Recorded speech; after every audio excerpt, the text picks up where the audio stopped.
Good evening, good afternoon, everyone.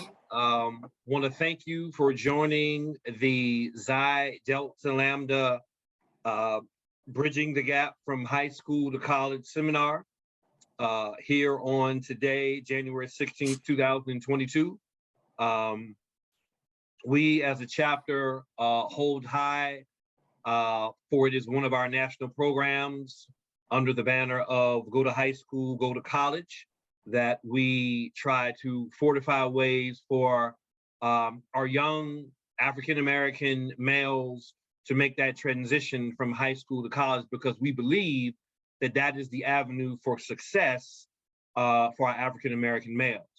And so we, the brothers of Alpha Phi Alpha Fraternity Incorporated, under the banner of our late but beloved fraternity brother, Dr. Martin Luther King Jr., we are holding this seminar to inform and educate all those about the transition that students can make from high school to college. Again, this will be a recorded event, so you will be able to see it at your own convenience. But we want to thank the brothers of Xi Delta Lambda who are here today to participate in this event.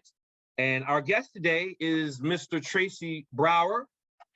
We are very glad to have him on with us today to give us some added information and insight on how students are able to obtain college acceptances and scholarships during that which we're in the pandemic, the COVID-19 pandemic. It has affected our businesses, it has affected our educational system, and Mr. Brower is going to give us some insight as to how we can inform our students for making that transition. So Mr. Brower, thank you so much for joining this, and I will let you give more insight to your position with Richmond Public Schools and how your position impacts students.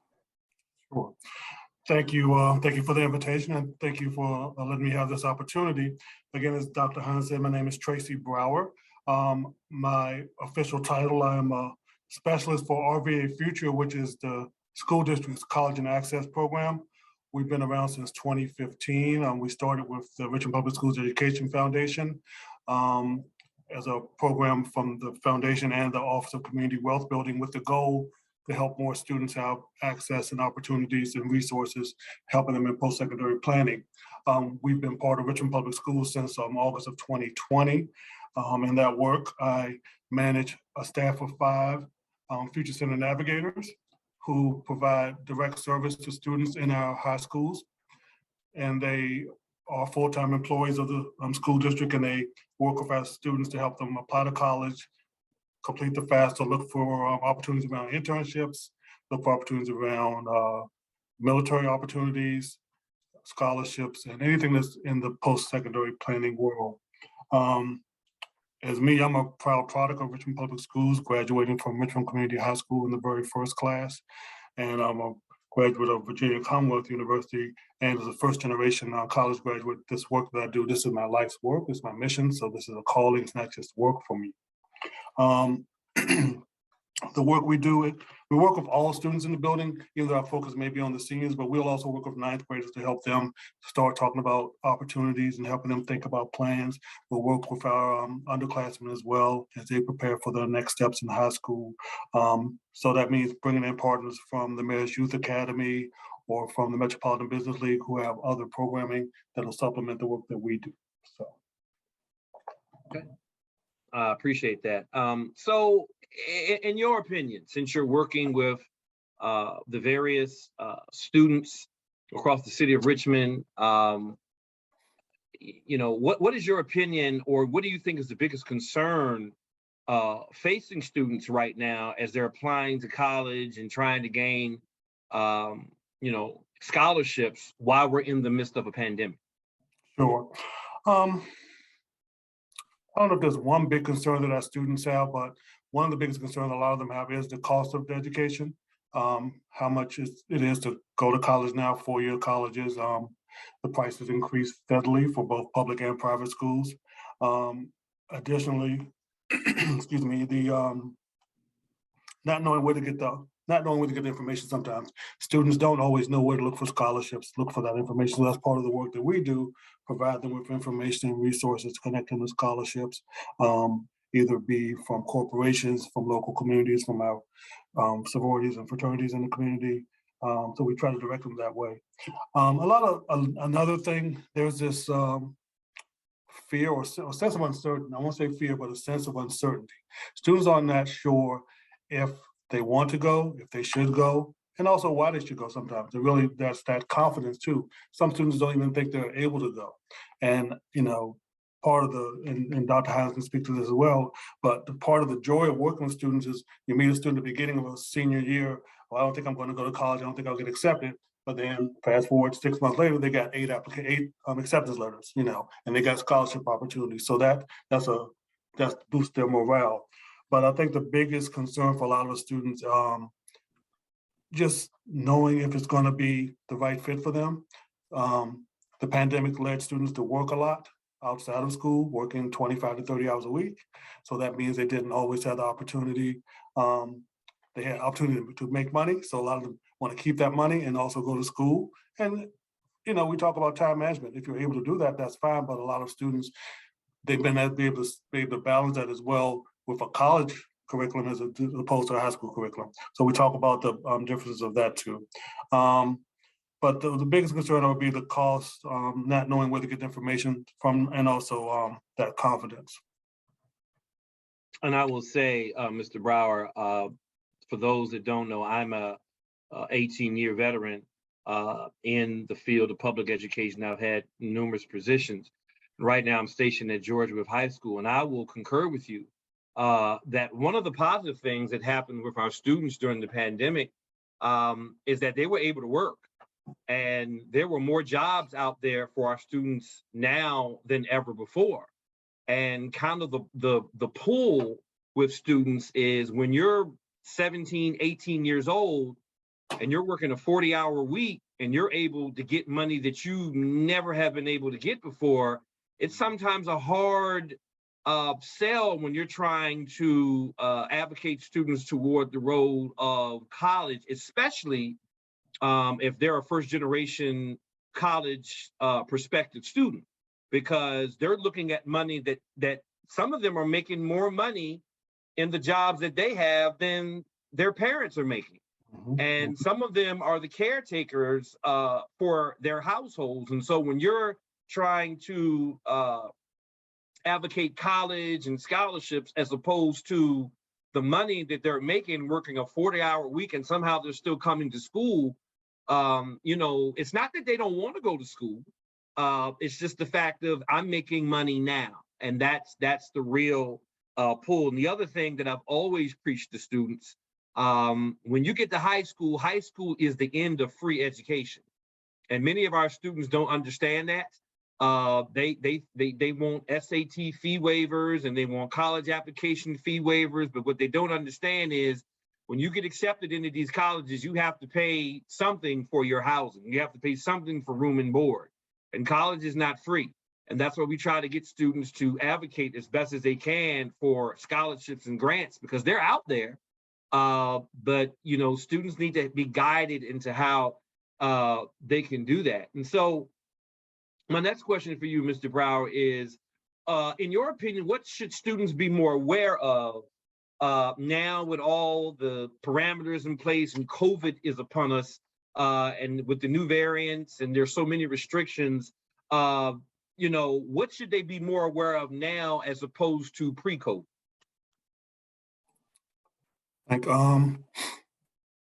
One of the main things that students need to be aware of, those schools, a lot of schools are offering to be test optional, which means that they don't have to submit their SAT or ACT test scores because during the height of the pandemic, students were not able to actually take the test because our schools were closed in a lot of cases and test centers. A lot of the high schools across the country are test centers. And there were already schools like James Madison, Old Dominion that were already test optional. But We also encourage students, if you're applying for certain merit scholarships that are based on your academics, you still need to submit those scores. If you're going into a nursing program, an engineering program, those really highly competitive programs, they're still going to need their scores regardless of the school being test optional. So the students have to just really be mindful of that and be aware of those schools. And we provide a pretty comprehensive list of those schools that are test optional, and we work with the students to make sure they know, excuse me, they know which of those programs fall into that category. One thing that happened because of that test option, more students applied to more colleges. The number of colleges that students applied to increased because they could apply, students who may never apply to the University of Richmond or to a competitive school like Howard, they applied because they didn't have to submit test scores. What we didn't see, the research and education, the research shows that it didn't increase the diversity of the incoming class, so the current students who are freshmen in college with those test optional scores, schools, their diversity numbers didn't increase. So it wasn't much of a win-win on the student side.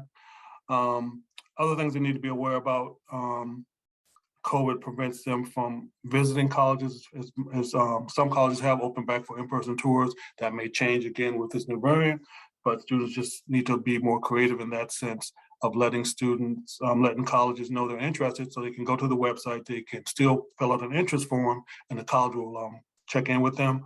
I encourage students to follow colleges on social media, because a lot of information is there about, they may have a student lead a discussion about a particular major, or a lot of, at this time of year, colleges are putting on social media, hey, decisions are being announced at midnight today. So I tell them, check there before you check your email, because it'll probably pop up on your social media pretty quickly. But other than those are the main things, and also being aware of the limitations on campus depending on the school. There are some schools that are doing a hybrid, they're doing both virtual and in-person classes. And so of course we know our students all of our students didn't do as well virtually, and some of us adults as well, but students need to be mindful of schools that are doing both classes virtually online as they register for classes. And even though they may physically be on the campus, they still may have to do a virtual class. So they need to be mindful and be aware of that, and think about what they want to do as far, because that's a cost. If you can do a virtual class, at a community college, save the money, we advise that. We believe that students can look at community colleges as a viable option because the cost is definitely less expensive. The majority of students we work with in Richmond Public Schools are eligible for the Pell Grant. The Pell Grant, the maximum is about $6,700. That'll cover the cost at John Tyler or Reynolds Community College. That'll cover the cost of tuition. So we encourage students to look at those community colleges for that very option, and then they can still transfer to a four-year school later. Okay. And Mr. Brower, just for clarification so that everyone understands, when you talk about test optional, can you kind of go in more detail about that? Sure. So what that means that if a school is test optional, that means that a student can apply, they submit the application, they submit any supporting documents, their transcripts, personal statement if needed, recommendations, but they don't have to submit their test scores from the SAT or the ACT. But there are those schools, as I mentioned again, VCU is one of the schools that you still need to submit your scores to be eligible for what's called merit scholarship or institutional dollars. So any dollars that the school offers from their own internal funds, they need students to submit those scores. And in the past, a lot of schools are test optional. VCU is one of those schools that you could be test optional and just, if you had a 3.3 GPA or higher, you would just submit your application with no scores. But now a lot of schools have taken that whole, they just, regardless of your GPA, you don't have to test any scores. Okay. All right. I appreciate that. And just moving forward, because you spoke about the limitations that exist because of COVID, and students are able to take college visits as I was able to back in my day and visit colleges. And that also prohibits college representatives actually coming to the high school. And so you mentioned about students following the schools on social media. Are there any other things that students should be doing? Because, them applying to college is completely different from what it was back in the day. And so if you can speak to some other things that students are doing to kind of connect themselves with the college of their choice. Well, what they can do, so, and again, during the height of the pandemic when Richmond Public Schools was totally virtual, our program, RVA Future, we host a lot of virtual panels. So we would gather colleges, college admissions reps from, so for example, we would do large state schools, so VCU, ODU, JMU, we would have them do a panel for our students where students could be virtual and ask questions. We did an HBCU panel. We did an all women's school panel. We did all male school panel. So we did themed panels virtually where students could still get the information from the, they can see a presentation from a rep, and they can also ask questions virtually during the chat. On the same side, students can do virtual tours now. They can go to the website, they can do virtual tours. I was looking at a school yesterday, Bloomsburg University up in Pennsylvania, and they offer a virtual tour on YouTube. So there are very many ways for students to see the campus virtually. They can just have to go to the website, look for that information. And again, also look on social media as well, because schools post that information when they're having a virtual open house. So yeah, but I do encourage students to take advantage of that, because you need to see, at least see it on screen, what it's going to look like. You know, you need to get that feel of what that school is going to look like, from the physical of the building to seeing the dorms, seeing the facilities. All that is important. So those are the main ways that students can, in the pandemic, see the schools. As I said, there are some schools that are hosting in-person visits, but you have to do them on a one-to-one basis. Just can't contact the school directly. So. Okay, all right. And on that same notion, how has the pandemic changed, your job and how you're able to reach students? Sure. So in some ways, so I don't do direct service, my team does that, but the way that they meet with the students, so we have the Future Center is a college and career center in 5 of the 8 high schools in the city, and students would actually come down. They can come down and do work in there. They can work on applications. We can have group presentations. Before the pandemic, we could have 25 to 30 students in one of our sites. Now we can't do that. We limit that based on social distancing and so forth. So we have fewer students coming through. We're still seeing on average anywhere from 20 to 25 students a week, which is down compared to before the pandemic. We would see 100 students a week, but we're still seeing students in person. Is just limited. But we also, with permission from teachers and administration, we can go to the classrooms and still share the information. And my staff is starting to be creative and do some videos. They're going to reach out and do some TikToks, which I'm not, that's for a different generation. But if that's what's going to reach our students, whatever way we can reach our students, we're going to do that. We're going to use whatever means. And we've always used text messages for our students because they don't respond to emails, unfortunately. So we text them a lot with information. We provide them with the information as well. And to your previous question, another way students can take advantage of learning about colleges, groups such as yours, or organizations such as fraternities and sororities, other social groups like the Links and the Continental Societies, they provide virtual events for our students to gain information about students as well as alumni chapters of the colleges. They provide those opportunities as well. And when we hear about them, we share those with our students and our parents. So. Okay. All right. So, those who may be on the call, or those who may be listening to the call, this may be their first time that they're dealing with a high school senior, trying to get them and trying to promote them to attend a 2 or 4 year college. So what are some resources that are out there that we can give to our parents and give to our students that can help them in making that transition? Well, your first resource is your school counselor, if you're at a high school. He or she is trained to help your students with their academic, personal, and career growth plans. If you're fortunate to be in Richmond Public Schools, you also have the support of the Future Centers, which provide that support as well too. And we understand the caseload for counselors in high schools is just very large. The state recommends for Virginia that we have one counselor to 250 students, but in a school like Georgia where Dr. Hines is, where he has 1,200 students, that's not always the case. So the other resources are through the College Board, who sponsors the SAT. Their website has a lot of resources, and they also provide information and opportunities for students to gain scholarships just by doing the things they need to do, creating their college list, looking for financial aid opportunities, or just looking at a college's website. They can gain scholarships from that as well. Other resources are the United Negro College Fund and the Thurgood Marshall College Program. Those websites provide opportunities for students to gain scholarships and internship information. And they don't just have to be students attending HBCUs, but those are their majority focus. UNCF primarily is for our private HBCUs, and Thurgood Marshall is for the public HBCUs. So there are scholarship information that the students can apply to. Then also, there are some local resources. The Community Foundation of the Greater Richmond area, their scholarships just launched 2 weeks ago, and they have a list of scholarships for students who are majoring in a variety of topics. They have a specific scholarship for students who are African American. They have students in nursing, so that's another resource as well too.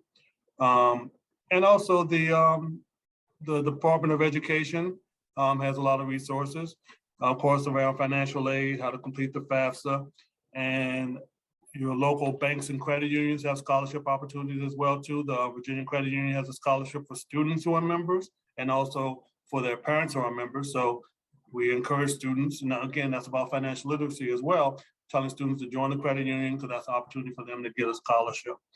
We also encourage our students to check with their churches, check where their parents work. So there are always a variety of resources out there. If you're planning to, if they're a senior, this is the time right now. If they're a senior now, they're applying, they should have applied to school, they should be looking for scholarship at this point. If they're a junior in high school, they should be working on thinking about, getting ready for the next SAT in March. They should be planning on starting to create that list of colleges that they're thinking about, and then just preparing for next year as a senior. It's never too early to start this process. We need to, because starting in 12th grade is too late. So students have to start early so that they can have a better and clear picture, and also families as well too. As I said, college is expensive. Your 529, it doesn't keep up with inflation.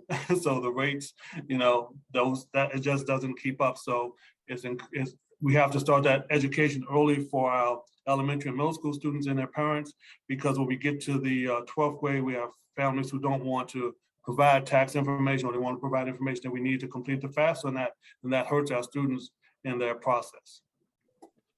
I appreciate that. You bring up a lot of good topics, and I want you to have the opportunity to kind of go into these things, because like I said, we have a lot of parents that, this may be their first time and they're just not as, informed.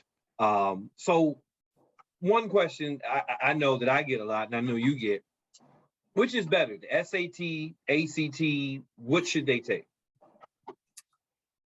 So if you ask the College Board who sponsored the SAT and you ask the ACT what's different, they'll say there's no difference.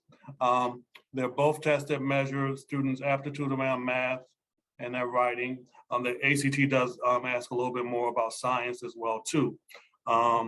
It's been a while since I've taken these tests, but I do know that they both, the research shows that students of color tend to do better on the ACT. But we encourage students to take both tests if they can. And we also encourage them to use the resources of the Khan Academy, which is online, free for students to practice the SAT and ACT. And also the Khan Academy is so robust, they can study, they can use it to do homework. They can get tutoring on a lot of different topics. But the good thing about the Khan Academy is that, say, if I'm gonna take the test in March, I can put in the test date for that test, and the algorithm will create a schedule for me to study, how many times I should study, how often I should take a practice test. So I would say use that resource definitely for the SAT or the ACT. And the biggest thing, with any of these tests, our students need to have some understanding and competency around reading, because reading helps them be better writers. and there is some reading and writing on the SAT and the ACT. At one point, the SAT does have a writing component, but most colleges don't use the writing section because it was not, they haven't done enough validity studies on it to show the value in it. So colleges can understand how well a student writes through their personal statement if they submit. So I always encourage students not to take the writing portion of SAT or ACT because most colleges don't look at it. They're going to look at their personal statement if they submit one. So. Okay. And just to add on to that, one point that you brought up about our African-American population, they seem to do better on the ACT. And what I've always advised students is that the ACT really looks at math, reading, and writing.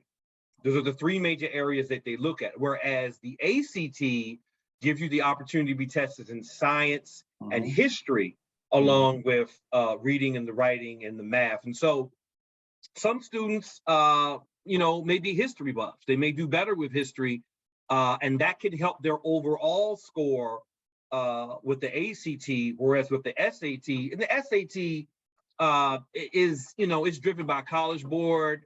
There's so many resources out there. One would say it's more popular than the ACT, but whichever the student feels more comfortable with, I would always advise students to investigate both tests. There are self-help books that are available at every bookstore that cost no more than $20 that can help a student really investigate which information about the test, sample questions on each test, and that way when students go take the test, they feel more comfortable. One of the reasons why students don't always do well on the test is because they're not familiar with the questions that appear on the test. They just kind of show up and take the test, and then they don't get the score that they want because they're not prepared. And so this is where it kind of takes a joint venture with our parents to make sure that our students are kind of understanding what these tests mean. And these tests do cost. There are some waivers that are out there for certain students, depending upon the income that your household brings in, but the SAT has a cost and the ACT has a cost. And I know many brothers on this call who have, gotten their children in through high school and into college. They know the cost of these tests. So they're very familiar with that. And I'll add to that too, that Richmond Public Schools and Chesterfield County Public Schools does a good job of making sure the students don't have to pay for those tests because they offer a school day administration. Because the test is typically offered on Saturdays, and as we know, Saturdays are really hard for students to travel if they don't have access to transportation. They may, or just a variety of reasons, that parent may be working, they can't get to the test. So the SAT and ACT both offer school day administrations, which Richmond Public Schools and Chesterfield County Schools do sponsor, which are no cost to those students in those buildings. So we definitely encourage that. And additionally, Richmond also offers test prep through a partnership with Method Testing, which is a national programming. So there are many opportunities for students to practice for these tests and prepare for the test. And I know that it's students, they already have test anxiety because they're testing a lot in the school. So that's part of it as well. They're just anxious about all these tests, but I encourage them to take the opportunity and take advantage to study and prepare for these tests, because at some point they will maybe need them, because if they go on to grad school, they're going to, right now, as far as I know, MCATs and LSATs and GREs, they had some waivers during the pandemic, but I don't think that's not going to last like the SAT and ACT. So. Correct. So you talked about students creating a list, a college list, like a Final Five or Final Six. What are your suggestions that you can offer to parents and students in coming and kind of concising that list? Right. When we advise students, we look at fit and match. And we talk about fit and match, we talk about academic fit, social fit, financial fit, and make sure it's a good match for you as a student. But how do you know that? So you have to do the research, you have to see. So if you don't know what you want to study, that's okay, because you're going to change your major. I started as an econ major, and I was going to be a communication studies major, and I got an English student, changed my major 3 times, but I think that as students have to really be mindful of where they're going to be for that, even if it's a 2-year college or the 4-year college. Is this a place you're going to feel that you're going to be successful, that you're going to be supported, and you're going to be welcomed? So I'm very conscious of what's going on in our communities and with all the unrest in the communities around attacks on Black folks. So I tell students, you go to the school that's right for you. But I want to, and I did not go to an HBCU, but I do encourage students. I say, this is where you can be nurtured. This is where you can be supported. These are the spaces where you won't have. There are going to be some social issues because you're a teenager, but you won't have racial issues at an HBCU that you have going to a PWI. So I'm very transparent in that with students. And I say that because I know that you shouldn't have to be anywhere where you're not wanted. You shouldn't be anywhere where you're not feeling safe.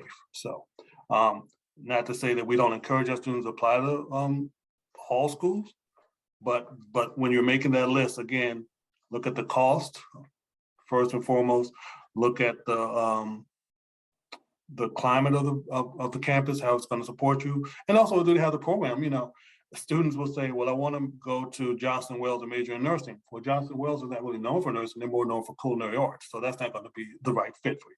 So we make sure students understand, does the student have your program there? And then a lot of colleges, well, you can create your own major if you're that, if you're that industrious, you can do that as well too. But I also want students to understand about the cost.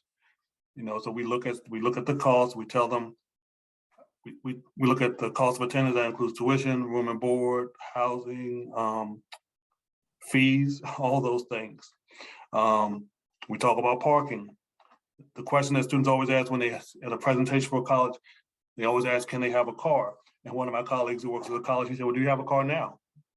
So can you have a car as a freshman? If you don't have one now, why do you think you're gonna have one by the time you get there as a freshman in college? So, but I think it's important that students and parents look at all of those things, the cost, the atmosphere, the social atmosphere, and the cultural fit to make sure it's the right space for them. And also, is the school going to support them, helping them get a job when they get out? Granted, that's not the end result of getting to college, but if you're paying this money, there should be some sort of return on the investment. Radford College, Radford University, they introduce students to the Career Center in their freshman year. That didn't happen when I was a student. I didn't get to the Career Center until my senior year. So it's important that students know that there's a Career Center where they can get the resources that they need when they're ready to start looking for work. And also the curriculum. So VCU actually has a curriculum now that provides some of the soft skills around networking, around communication skills that students need once they get out of college. The pandemic took away the opportunity for students to gain what's called social capital. That's a need to, if I meet you in person, if I met Dr. Hines in person, I had to introduce myself. Hi, I'm Tracy Brower, shaking his hand, looked him in the eye. The pandemic took that away from our students. And so we, as educators now in the schools, we do it ad hoc in that way. Because in the same instance, a student may come to Dr. Hines' office, hey, can I talk to you? And Dr. Hines will stop them and say, hold on, let's start this again. There's a way to introduce yourself. There's a way to do those things. So the social capital that students need to be successful as well as the knowledge they gain from the textbooks, those are the things that we've lost in the pandemic. And those are things that some colleges are trying to ensure that our students have now to be successful. Okay. And just so that we can kind of, I guess, demystify, because a lot of times in education, we have our own acumens, we have our own nomenclature. The Khan Academy, that's spelled Khan Academy. Yes. And you can go through YouTube, you can Google it, and it is not just a resource for test prep, it's a resource for students if they're having struggles in any class that they have, especially with science and math. They have a number of different perspectives. And the good thing about the Khan Academy, as opposed to when I was in school, is that when I needed help, I had to go to tutoring after school. Well, this is available 24/7 to students. So this is a tutor that's always available on the weekends, after school, and they can replay it over and over and over until they get the concept. And he also mentioned the thing about PWIs. HBCU is historically Black colleges and universities. The PWIs are our predominantly white institutions. And so there is a different social demographic. Most of our PWIs are much larger, and a lot of students are attracted to the predominantly white institutions simply because of the resources that they provide students. They have a bevy of college majors, and that's very attractive to them. Our HBCUs, our historically Black colleges and universities, also have a lot of majors, but they may not have the same access to the resources, the capital, as opposed to, let's say, and I'm just using this off the top of my head, the engineering school at Virginia Commonwealth University is endowed. And so they will never go without resources and things of that nature. So this is just, the nomenclature that we speak in education, but so everyone can understand where we're speaking about historically Black colleges and universities and our predominantly white institutions, so that you'll understand the difference between the two. And so Mr. Brower says, we leave it up to the student. We don't advocate. I'm a graduate of a HBCU. That's where I wanted to go, but that may not be the choice of the student. And my goal is, let's go somewhere that you're going to get what you want. And I really have candid discussions, I know Mr. Brower does as well, about what do you want to do? Because going into college, and Mr. Brower, you can speak on this as well, going into college without a major is not very advantageous to the student these days. Because you can spend a whole year or two as an undeclared, and then by the time you decide on a major, now you have to start that track where you're dealing with your major and you could be behind. So if you could speak a little bit more on that, I think that would be helpful. All right. So most people, students aren't always, they don't know what they want to do. If you ask them what they want to do. So what do you want to study when you go to college? I don't know. I said, well, they don't offer that as a major. So what do you think you want to, what do you want to do to provide for you and your family once you get out of high school? I don't know, I don't care. I said, well, I don't care doesn't pay the bills. So you need to have some sort of plan. So some of the things that we do, we do some assessments to help students kind of get a feel of what they think they like and what they do. And then we also encourage students, I encourage students to use whatever skills they're already doing. For example, a student came to me one time and said he wanted to do graphic design. I said, well, show me your portfolio. So he was able to go to a website and show me some things he did. So, okay. So that way, I said, well, then you can probably do some more things. You can present this portfolio to VCU, to their art school, or to Hampton, to their communication studies department and their fine arts department. So there are ways that we can direct students in that way. Students who are going into the STEMs, they pretty much know. If a student he or she wants to go into medicine or engineering or be a nurse, they know right away that that's what they want to do from the very beginning. And in some cases, they have to know. For a lot of our nursing programs across the Commonwealth, students, sometimes they can go in the first year, but in some cases, like at Radford, and I use them as an example because I have had a lot of contact with them, their first year, you apply to go into Radford, you get accepted, then in your sophomore year, you have to apply to the nursing program. So we help students also look at the track when they think about transferring from a 2-year to a 4-year. So if a student say, I want to be go into sports medicine, well, it doesn't say sports medicine at VCU, it may say kinesiology, or it may say physical therapy. So VCU has a very robust transfer section on their website where they tell you, they backtrack, they back advise what you need to take. So this is what you're going to take at VCU, but before you come to VCU, you can take these courses at Reynolds or at John Tyler or another community college. But also we have to make sure students understand if they do go to a 2-year school, that they come out with an associate degree and courses that are transferable. You can get a certificate at a community college, which is fine. You can get a certificate in welding, you can get a certificate in several disciplines, but the certificates don't always, most certificates do not transfer to a 4-year school. So we have to make sure the students are aware of that as well too, when we talk about what they want to study. But we also encourage students to talk to their admissions officers at the colleges, because they can talk to them and they can direct them to the right school where they want to go. And we encourage them to reach out to those departments as well. If they're really interested in a particular department in school, reach out to the chair or reach out to to a professor there to see what courses are they offering, what are they looking for in those students. So those are some of the ways we help students kind of narrow down what they want to study when they get there. And we also encourage them to take advantage of their advising on the college campus. You're paying for this service, you have an academic advisor, use those services. Granted, they feel comfortable calling back to the high school because they know us and we know them.